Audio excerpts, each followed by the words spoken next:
사람은 상대방의 장점보다는 약점과 부끄러움을 기억하려고 하는 본능이 있습니다. 그 일을 통해서 내심으로는 나는 그러지 않어 자기의 우월함을 내세우려고 하는 그러한 심리가 깔려 있습니다. 제가 아는 어떤 목사님은 말씀을 참 잘 전하는 설교에 은사가 있어요. 얼마 전 그 교회에서 모임이 있었는데 가보니까 상가교회입니다. 제가 그 교회에서 모임을 하고 돌아오면서 어떤 기억이 떠올랐는가? 설교는 잘하는데 상가교회네. 이 목사님이 그런 면에서는 부흥을 못 시켰구나. 이런 기억이 얼마든지 떠오를 수 있어요. 반대로 교회는 큽니다. 정말로 부흥을 시키는 목사님이에요. 그런데 설교를 들어보니까 아니올시다예요. 어떻게 저런 설교를 할까? 인품을 보니까 그것도 아니올시다예요. 저런 인품을 가지고 어떻게 목회를 했을까? 제 머릿속에 큰 교회에 대한 인상이 아니고 설교의 능력도 인격도 준비되지 않은 분인데 그런 기억이 박힐 수가 있어요. 우리가 누구를 생각할 때에 그 집, 그 자식 얼마나 속색였는지 몰라. 그 집 이혼한 가정이야. 그 집 사업 망한 그런 집안이야. 이런 것들이 우리 머릿속에 더 빨리 더 분명하게 남고 기억이 됩니다. 아주 부끄러운 인간의 본성이죠. 다윗 그러면 뭐가 생각납니까? 다윗. 예전에 제가 다윗에 대한 설교를 했는데 다 기억은 못해도 다윗 그러면 여러분 머릿속에 생각나는 뭔가가 나름대로 있을 거예요. 저는 밧세바가 생각이 납니다. 남의 아내를 빼앗은 다윗의 간통죄가 생각이 나요. 그리고 임신한 그 여인의 죄를 가리우기 위하여 남편을 은밀하게 죽도록 만들었던 그의 살인의 죄도 생각이 납니다. 다윗 그러면 제 머릿속에 간통과 살인이라고 하는 끔찍한 죄를 저질렀다. 이런 다윗의 부끄럽고 어두운 면이 먼저 떠오릅니다. 그러나 반대로 다윗은 누구보다 많은 고통과 눈물과 아픔을 겪었던 사람입니다. 사울왕을 피해 도망 다닐 때에 얼마나 힘들었는지 모릅니다. 하루하루가 보장될 수 없는 그런 위험한 길을 갔습니다. 오늘 여기서 자고 내일은 딴 데 가야 돼요. 발각만 되면 생명을 보장할 수 없습니다. 그 나그네 길 인생, 도망자의 인생이라는 게 얼마나 힘들겠어요. 가다 갈 데가 없어서 다윗이 어디까지 갔는 줄 아십니까? 이스라엘과 싸우는 원수의 나라까지 도망을 갔습니다. 블레셋입니다. 이스라엘과 항상 싸웠던 나라인데 더 이상 갈 데가 없으니까 거기까지 피신을 간 거예요. 가서 뭐라 그랬게요? 블레셋 왕에게 통사정하는 겁니다. 내 나라에서 내가 도저히 살 수 없어요. 왕이 나를 너무나 미워합니다. 이곳에 왔지만 제가 블레셋 왕을 인정하고 보필할 테니까 저를 받아주십시오. 블레셋의 많은 장수들이 다윗을 보고 깜짝 놀랐습니다. 다윗이 누구냐? 옛날 블레셋의 용사 골리앗을 때려 눕혔던 그런 이스라엘의 용맹스러운 장군이 아니냐. 다윗이 돌아갈 때에 사람들이 노래를 하기를 사울은 천천을 죽인 자요 다윗은 만만을 죽인 자라. 이렇게 높였던 위대한 인물이 아니냐. 그런 인물이 블레셋에 왔다는 게 말이 되냐. 그런 놈 살려두면 안 된다. 이 기회에 죽여버려야 된다. 블레셋의 많은 고위 관리들이 그런 의견을 왕에게 전달을 했습니다. 다윗이 그 분위기를 알았어요. 이제 사울 왕의 눈을 피하는 것뿐 아니라 잘못하면 블레셋에서 개죽음 당하게 생겼습니다. 급해졌습니다. 그때 다윗이 할 수 있었던 방법이 미친놈 역할입니다. 미친놈. 괜히 벽에 가서 막 비비는 거예요. 침을 질질 흘리는 거예요. 헛소리 하는 겁니다. 블레셋 왕이 그걸 보고 야, 이놈이 도망 다니다가 완전히 실성을 했구만. 우리나라에 와서 무슨 피해를 줘 하는 꼴 봐. 완전히 미친놈 됐어. 저거 뭐 신경 쓸 것도 없어. 저거 뭐 걱정할 것도 없어. 그리고 더 이상 다윗에게 손을 대지 않았습니다. 그래서 겨우 다윗이 다시 블레셋의 위험을 무릅쓰고 아둘람 굴로 도망을 갑니다. 그런 일이 한두 가지가 아니에요. 오늘 시편 34편은 맨 앞에 시의 배경을 설명하기를 다윗이 아비멜렉 앞에서, 아비멜렉이 블레셋 왕이에요, 미친 채 하다가 쫓겨나서 지은 시. 말은 쫓겨났지만 다윗의 입장에서 볼 때는 살아난 겁니다. 살아난 겁니다. 죽을 수밖에 없었던 그 자리에서 하나님의 특별한 보호하심으로 살아난 거예요. 요즘 같으면 미친 척 하다가 정신병원에 끌려가서 감정하고 이 자식 괜히 연극했구만 이러면 죽을 수가 있는데 그때는 그 쇼가 먹혔어요. 그래서 다윗이 그냥 돈 사람처럼 행동했는데 하나님이 특별한 은혜로 다윗을 건져 주신 겁니다. 그래서 다윗이 하나님의 은혜에 감사해서 이 시를 썼어요. 뭐라고 시를 시작을 했겠습니까? 1절, 내가 여호와를 항상 송축하며, 송축이 찬양한다는 겁니다. 내 입술로 항상 주를 찬양하리이다. 찬양합니다. 찬양합니다. 그 뜻이에요. 2절, 내 영혼이 여호와를 자랑하리니, 찬양뿐 아니라 나는 그 하나님을 자랑한다.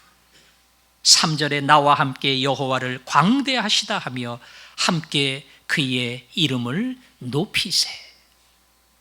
하나님은 크신 하나님, 블레셋 왕이 나를 죽일 것처럼 보였지만 크신 하나님이 나를 구원했으니 하나님을 찬양하세. 하나님을 찬양하세. 그의 이름을 영원히 자랑하리로다. 이것이 다윗의 노래입니다. 시련과 고난 속에서 구원의 손길을 경험했습니다. 절망의 자리에서, 끝난 자리에서, 생명이 보호받을 수 없는 위험한 자리에서 하나님이 건져주시는 놀라운 능력을 체험했습니다. 그때 나올 것은 찬양입니다. 찬양입니다. 하나님 찬양합니다. 저는 길도 없습니다. 소망도 없습니다. 대책도 없습니다. 막다른 골목입니다. 거기서 나를 건져주신 하나님을 찬양합니다. 위험한 자리, 험한 자리, 더 이상 갈 길이 없는 막다른 골목에 설 때마다 그 자리가 찬양의 장소로 바뀔 줄로 믿습니다. 어려운 자리입니다. 힘든 자리입니다. 그때 기대하세요. 하나님 나한테 어떤 찬양을 주시려고 합니까? 하나님 내 입에서 어떤 노래를 들으시려고 합니까? 이 고난의 막다른 골목에서 다윗처럼 찬양하기를 원합니다. 믿음으로 그 하나님을 기대할 때마다 여러분의 마음속 깊은 곳에서 하나님을 향한 놀라운 찬양이 울려 퍼질 줄로 믿습니다. 다윗은 그 찬양으로 끝나지 않았습니다. 2절에 보니까 내 영혼이 여호와를 자랑하리니 곤고한 자들이 이를 듣고 기뻐하리로다. 나 혼자 찬양하고 자랑하는 것으로 끝나지 아니하고 곤고한 자들, 고통받는 자들, 시험받는 자들, 그들이 내 이야기를 듣고 기뻐하리로다. 4절의 말씀 보니까 내 모든 두려움에서 나를 건지시고, 5절에 그들이 주를 앙망하고 광채를 내었으니 그들의 얼굴이 부끄럽지 아니하리로다. 내 얼굴을 드신 하나님이 그들의 얼굴도 부끄럽지 않게 들어주시고, 6절에 곤고한 자가 부르짖음에 여호와께서 들으시고 그의 모든 환난에서 구원하셨도다. 내가 고난을 겪었어요. 험한 길을 지나갔습니다. 거기서 하나님의 구원의 능력을 체험했어요. 그 은혜를 체험한 다윗은 찬양을 드렸습니다. 그리고 그 곤고함과 위험 속에 있는 또 다른 사람을 격려하며 세워주는 놀라운 역할을 감당하고 있습니다. 고난은 오늘 우리가 함께 불렀던 찬양팀의 노래처럼 정금 같은 신앙으로 우리를 단련시킵니다. 고난은 우리의 무뎌진 가슴 속에 주님을 찾고자 하는 갈급한 심령을 불어넣습니다. 절망의 자리에서 다윗이 간구한 것처럼 기도 안 하고는 제가 살 수 없습니다. 하나님의 은혜가 아니고는 도저히 견딜 수가 없습니다. 오 하나님 나를 도와주옵소서. 그 시련의 용광로를 지날 때마다 단련되고 하나님을 찾는 믿음의 사람, 그리고 하나님 없이는 살아갈 수 없는 하나님의 사람으로 그렇게 만들어 주십니다. 그런데 그것보다 또 다른 은혜를 받습니다. 그 은혜는 뭔고 하니 나와 같은 고난 중에 있는 사람, 내가 겪은 아픔과 눈물과 슬픔을 짊어진 사람, 그들을 권면하고 그들을 위로하고 그들을 세워줄 수 있는 그런 특권을 하나님이 주신다는 겁니다. 목사는 직업상 힘들고 어렵고 병든 자를 많이 찾아가게 됩니다. 병원에 입원하면 제가 다 갑니다. 그리고 기도해 줍니다. 목사의 기도에 많은 사람들이 위로를 받고 그리고 마음에 힘을 얻습니다. 그러면 저도 기쁘지요. 그런데 제가 찾아가서 기도해 주면서 목사라고 하는 직분 말고 또 다른, 조금 미안하지만 권위를 가지고 기도합니다. 속된 말로 왕년에 나도 해봤어. 나도 그 고통을, 나도 투병을, 나도 눈물의 시간을, 나도 절망의 시간을 겪어봤기 때문에 당신의 고통을, 당신의 눈물을, 당신의 낙심된 마음을, 그리고 미래가 없다고 생각하는 그 절망이 얼마나 힘든가, 그걸 내가 알아. 그래서 오늘 내가 기도하는 이 시간은 목사의 기도 다음에 그걸 경험하고 아픔을 알았던 사람으로 그 짐을 함께 짊어지며 내가 기도하는 거야. 그런 마음속에 간절함이 생깁니다. 왜? 해봤으니까, 쳐봤으니까, 그 위험과 그 아픔과 눈물의 시간을 겪어봤기 때문에, 그래서 누구보다 더 안타까운 마음으로 기도할 수 있는 겁니다. 고린도후서 1장에 하나님께서 우리의 모든 환난 중에 우리를 위로하사 우리로 하여금 하나님께 받은 위로로서 모든 환난 중에 있는 자들을 위로하게 하시는 이시로다. 하나님은 환난 중에 우리를 위로하십니다.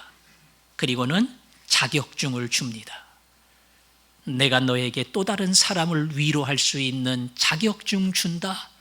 함부로 따내는 자격증 아니야. 이 고난과 험한 길을 지나온 사람만이 이 자격증을 받는다. 너로 하여금 또 다른 사람을 위로하도록 보내노라.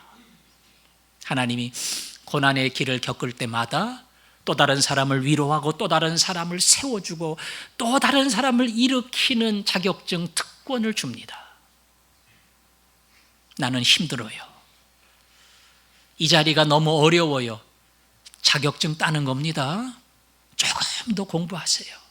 정금 같은 신앙으로 나오면서 그 자격증을 따는 그 순간에 하나님이 나로 하여금 놀라운 일들을 하도록 만드십니다. 그것을 인내하며 기다리는 사람, 그 자격증이 없이는 도저히 할 수 없어요. 말로는 해요. 거짓말은 아니에요. 그러나 가슴으로 전달하는 위로가 나오지는 못해요. 이 자격증을 딴 사람만이, 이 험한 길을 지나온 사람만이 가슴을 열고 그를 위로하고 격려할 수 있는 권한이 주어집니다. 하나님께서 그런 위대한 특권을 여러분에게 주시기를 바랍니다. 오늘 이 곤고한 사람을 성경 말씀 9절은 너희 성도들아 여호와를 경외하라. 그를 경외하는 자들에게는. 곤고하지만 그들은 하나님을 경외합니다. 10절에도 젊은 사자는 궁핍하여 줄일지라도 여호와를 찾는 자는 그랬지요. 11절에도 너희 자녀들아 와서 내 말을 들으라. 내가 여호와를 경외하는 법을 그랬죠. 그 사람들은 다 여호와를 경외하며 여호와를 찾습니다. 혼자 짊어지고 혼자 낙심하고 혼자 좌절하는 게 아니라 하나님을 붙들고 하나님을 경외하며 은혜의 보좌 앞에 나아갑니다. 그러면 어떤 결과가 주어집니까? 9절 맨 끝에 경외하는 자에게는 그 다음에 뭐라 그랬어요? 부족함이 없도다. 10절 맨 끝에 모든 좋은 것에 뭐라고요? 부족함이 없으리로다. 부족함이 없으리로다. 이 사람들은 곤고한 자들입니다. 이 사람들은 힘들어요. 이 사람들은 하루하루 지나는 게 벅차요. 그러나 오늘 성경은 말합니다. 여호와를 경외하는 자, 하나님을 주인으로 삼은 자는 부족함이 없으리로다. 다윗의 노래가 떠오르지 않아요? 여호와는 나의 목자시니 내가 부족함이 없으리로다. 여호와 하나님이 내 목자만 되시면 그분이 나를 지키시는 목자가 되실진데 나에게 부족함이 없으리로다. 여호와 하나님을 경외하는 사람, 어떤 자리에서도 하나님을 붙드는 사람, 그 자리에 설 때마다 우리의 입에서 이 고백이 나올 겁니다. 내가 부족함이 없으리로다. 하나님 나의 목자가 되어주시고 나의 주인이 되어주실 때에 어떠한 자리 어떠한 상황에서도 그분만 기억하고 그분만 내 마음에 품으면 내 인생에 부족함이 없으리로다. 잘 될 때는 이 고백할 필요가 없어요. 아니 고백도 안 하게 돼요. 어려울 때, 안 될 때, 막힐 때, 가려질 때 그때 이 고백을 하도록 만듭니다. 하나님 가려졌습니다. 막혔습니다. 안 됩니다. 그러나 내 만족은 오직 하나님께 있음을 믿습니다. 여호와를 경외하는 자, 여호와를 목자로 삼는 자, 그러기에 내 인생에 부족함이 없습니다. 이것이 우리들의 고백이 되기를 원합니다. 성경은 마지막 그들을 의인이라고 얘기합니다. 의인. 그래서 오늘 성경 말씀에 의인이 겪는 길이 무엇인가 하는 것을 우리에게 설명을 했는데 오늘 본문에 세 가지로 얘기를 했어요. 먼저 17절에 보니까 의인이 부르짖음에 여호와께서 들으시고 그랬죠. 의인이 기도하면 하나님이 들으십니다. 아무리 많은 것을 가져와도 비싼 소를 제물로 드려도 하나님이 안 들으면 그거 다 필요 없어요. 비둘기 하나를 값싼 제물을 가져와도 하나님이 귀를 기울이면 그것은 정말 가치 있는 예배입니다. 하나님이 의인의 기도를 그렇게 들으신다는 겁니다. 그리고 그 특징을 세 가지로 얘기하기를 17절에 그들의 모든 환난에서 건지셨도다. 그들의 모든 환난에서 건지셨도다. 환난이 한 가지입니까? 여러 가지입니까? 예? 여러 가지지요? 19절에 보니까 의인은 고난이 뭐라 그랬어요? 많으나 많으나. 의인의 길에는 모든 환난이 있습니다. 그리고 고난이 많습니다. 자, 제가 이렇게 설명을 하고 의인의 길을 가겠습니까? 물어보면 부담스럽지요. 사실은 예수 믿는 우리 모두가 다 의인입니다. 선택의 여지도 없어요. 저하고 여러분은 다 이 길 가야 돼요. 그런데 의인이 되고 의롭게 살려고 하는 사람은 더 이 길을 가게끔 돼 있습니다. 부담을 느끼든 안 느끼든 가야 돼요. 그러니까 예수 믿으면 안 돼요. 생각하고 믿어야지요. 이 예수 믿으면 다 이 길을 가야 된다고요. 왜? 세상은 이 길을 안 가기 때문에 그렇습니다. 세상은 세상대로 굴러가는 방식이 있어요. 돌아다니는 법칙이 있어요. 관습이 있어요. 거기에 묻혀서 살아가면 편해요. 같이 굴러가니까, 같이 흘러가니까 아무 문제가 없어요. 그런데 이제 예수 믿은 다음에 우리의 기준은 세상의 법이 아닙니다. 하나님의 법, 예수님의 말씀, 이게 우리의 기준이에요. 그 기준에 안 맞으면 세상 법을 따라갈 수가 없습니다. 세상 법대로 하면 참 편하고 좋아요. 부딪힐 일도 없어요. 그런데 주의 말씀을 기억할 때마다 내 양심의 꺼리낌이 있고 이 진리의 자리로 돌아오게 됩니다. 이 자리에 돌아오면 각오해야 돼요. 손해 봅니다. 갈등이 일어납니다. 때로는 사람들이 따돌리기도 합니다. 나는 아무 문제 없어, 아무 갈등 없어, 나는 잘 놀아. 어찌 보면 그것은 의인의 길을 안 가고 있다는 증거일 수도 있어요. 믿음의 길, 의인의 길, 정직한 길, 분명한 길, 부끄러움이 없는 길을 가다 보면 이런 일들을 얼마든지 경험할 수 있습니다. 심지어 내가 믿음의 의로운 삶을 살고자 할 때, 하나님 앞에 열심히 신앙생활할 때 이유도 없이 하나님이 아픔을 주시고 고난을 많이 주실 때가 있어요.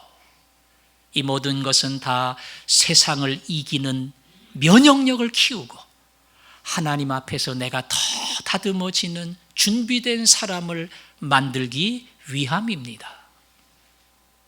예수 잘 믿으면 길이 열립니다. 세상에서 이루어지지 않는 놀라운 해결이 믿음 안에 있습니다. 그러나 예수 안에 또 다른 고난을 요구합니다. 자기를 부인하고 자기 십자가를 지라고 명령하는 이 명령에 순종할 때에 그게 진정한 예수 믿는 길입니다. 하나님이 그 길로 이미 우리를 부르셨습니다. 안 가려고 하면 괴로워요. 힘들어도 가려고 하면 거기에 평화가 있습니다. 주님과 같이 걷겠습니다. 주님 따라가겠습니다. 그럴 때 하늘의 평화가 여러분에게 임할 줄로 믿습니다. 또 하나 의인의 두 번째 특징은 18절에 여호와는 마음이 상한 자를 의인도 마음이 상합니다. 예수 믿으면서 부딪히는 일도 있고 그리고 상처 주기도 하고 상처 받기도 해요. 오히려 예수 믿으면서 그런 일이 더 많이 생길 수 있습니다. 말씀드렸듯이 직장에서도 일어나고요. 가까운 친구 사이에서도 일어나고 심지어 가족 가운데서도 그런 일이 생깁니다. 다윗은 시편 35편에서 그렇게 말했습니다. 그들은 내게 선을 악으로 갚아 나의 영혼을 외롭게 했다. 나는 그들을 위해 기도했어요. 그들에게 물질을 공급했어요. 그리고 그들의 필요한 것을 채워줬어요. 그런데 그들은 도움을 요청할 때에 나를 악으로 갚아주었다. 나를 외롭게 했다. 신앙의 길을 가면서 이런 일들이 얼마든지 생길 수 있습니다. 더 많은 상처를 받고 더 큰 어려움을 감당할 때가 있습니다. 그래서 이것도 각오해야 됩니다. 말씀드렸죠? 어울려 가면 문제가 없다. 휩쓸려 가면 괜찮다. 그러나 거슬려 가려고 하면 자꾸 밀려나고, 밀려나는 물길을 이기려고 하면 비닐도 찢어지고 상처도 나고 수많은 아픔이 있다. 상처 있어야 진짜 연호예요. 상처 있어야 진짜 살아있는 고기입니다. 오늘 성경은 상처 있는 자를 우리 하나님이 싸매어 주시고 가까이 찾아가신다. 가까이 찾아가신다. 그러지요? 힘든 자식, 병든 자식, 약한 자식, 뭐 스파르타 교육처럼 저런 놈 쓸모없어, 저런 놈 제거해야 돼, 그러지 않잖아요.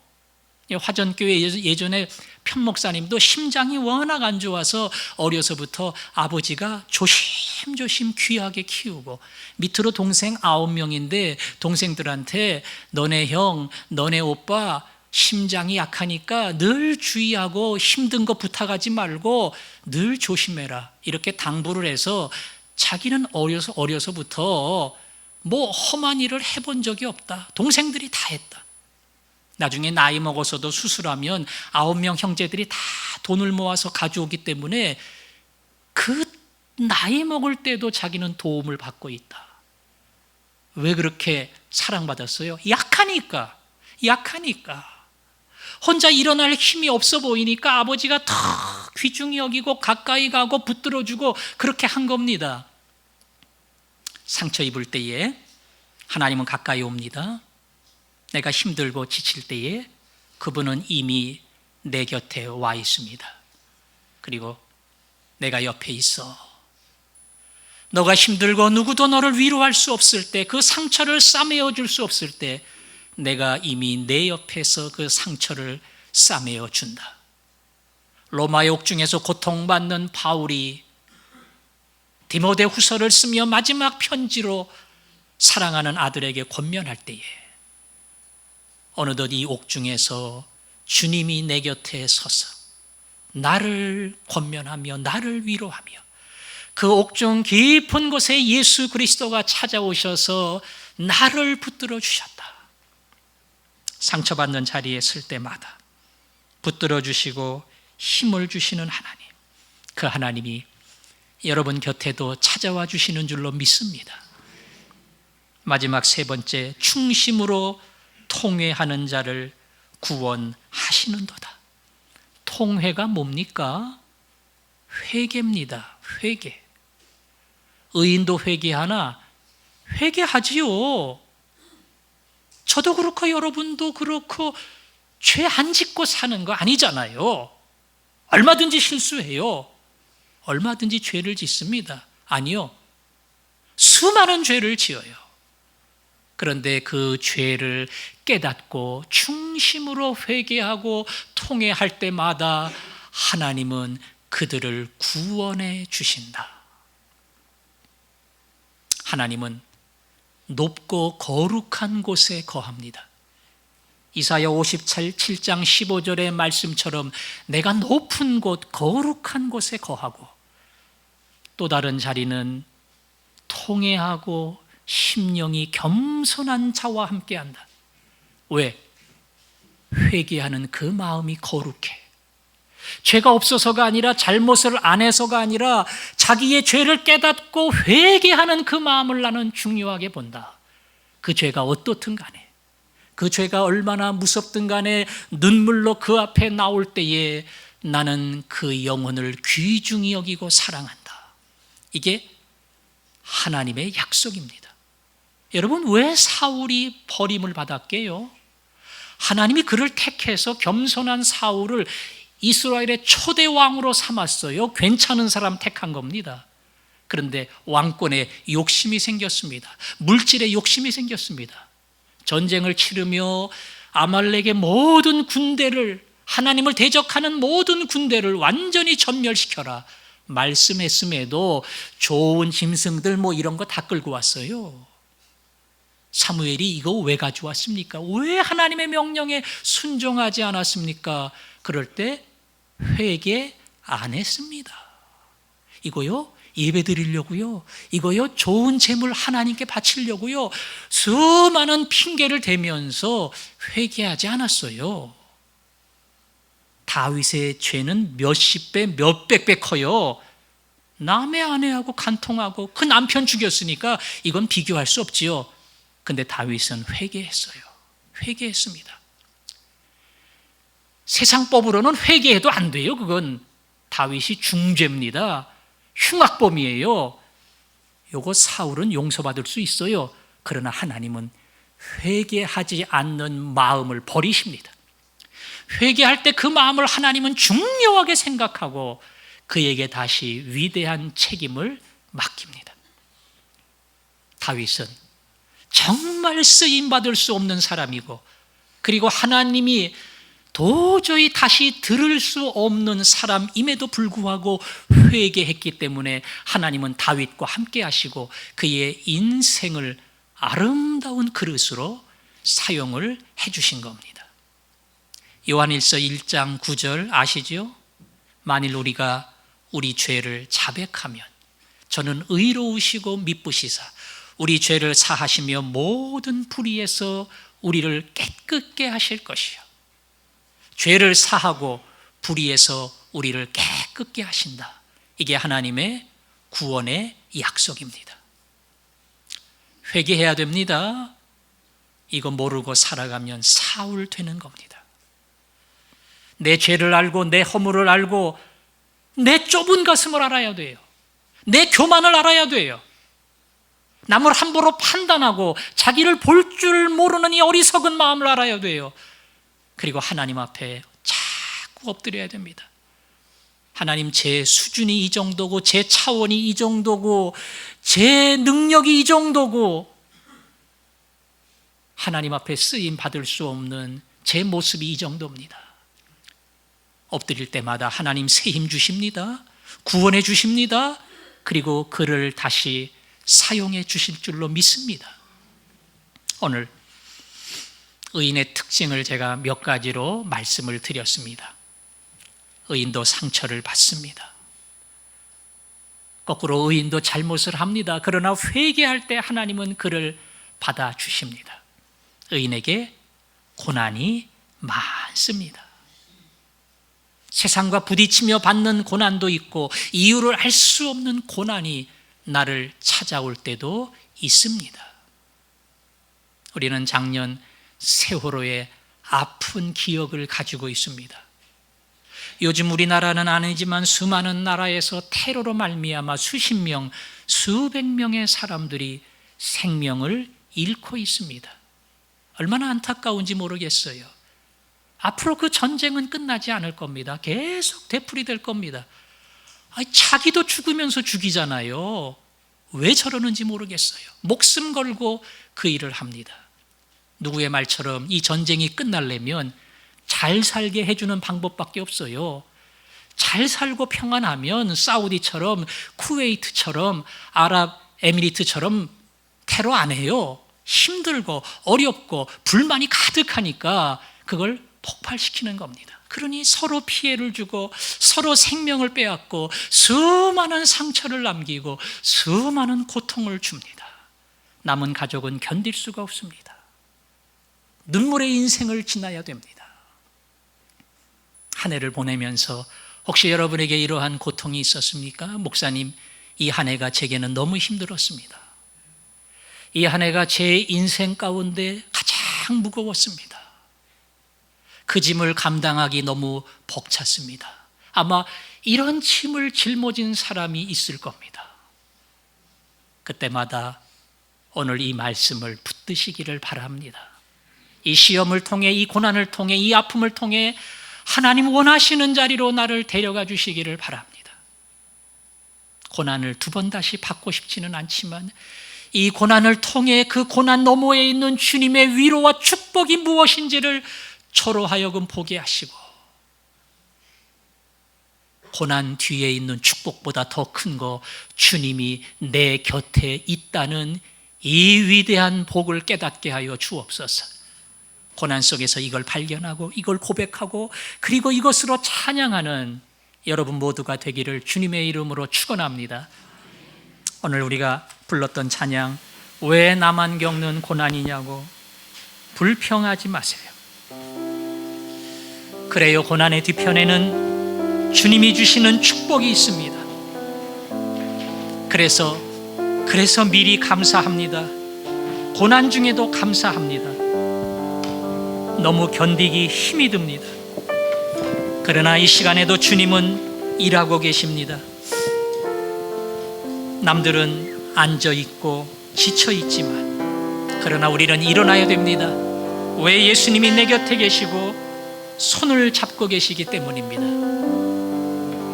오늘 이 말씀처럼 주님 나와 함께 하시면 어떤 역경도 이길 수 있잖아요. 이것이 여러분의 진심 어린 고백이 되기를 원합니다.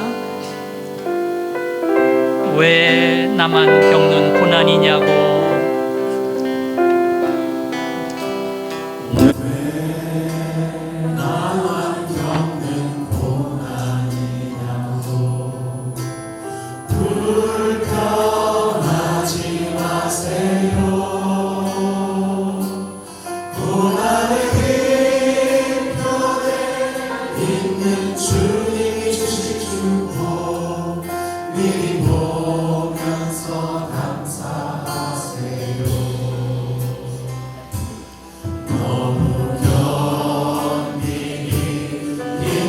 지금 이 순간에도 주님이 일하고 계시잖아요.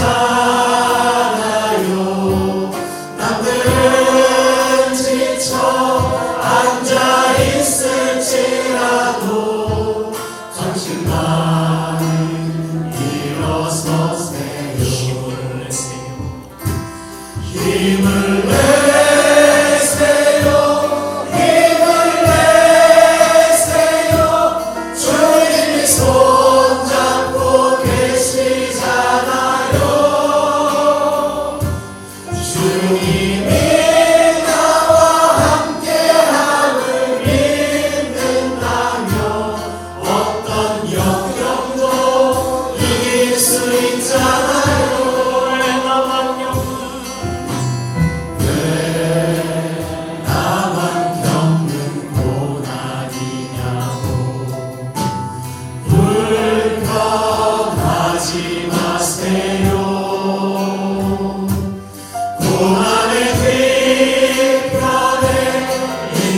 주님이 주신 축복 미리 보면서 감사하세요. 너무 견디기 힘든 지금 이 순간에도 주님이 일하고 계시잖아요. 남들은 지쳐 앉아 있을지라도 당신만은 일어서세요. 힘을 내세요. 힘을 내세요. 주님이 손잡고 계시잖아요. 주님이 나와 함께함을 믿는다면 어떤 역경도 이길 수 있잖아요. 힘을 내세요. 힘을 내세요. 힘을 내세요. 주님이 손잡고 계시잖아요. 주님이